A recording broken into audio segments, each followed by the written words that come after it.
আওয়ামী লীগের যাবতীয় কার্যক্রম নিষিদ্ধ করার সিদ্ধান্ত গ্রহণ করা হয়েছে।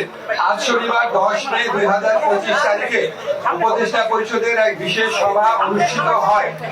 সভায় আন্তর্জাতিক অপরাধ ট্রাইব্যুনাল আইনের সংশোধনী অনুমোদিত হয়েছে।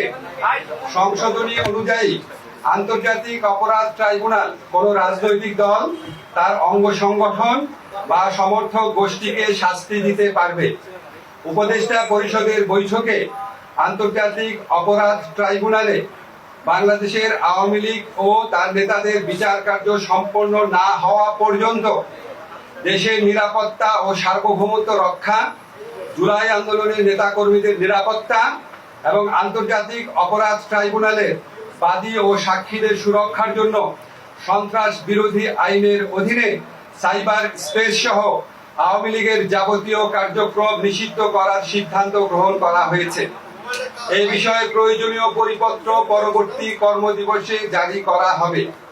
এর পাশাপাশি আজকের উপদেষ্টা পরিষদের বৈঠকে জুলাই ঘোষণাপত্র আগামী 30 কার্যদিবসের মধ্যে চূড়ান্ত করে প্রকাশ করার সিদ্ধান্ত গৃহীত হয়েছে।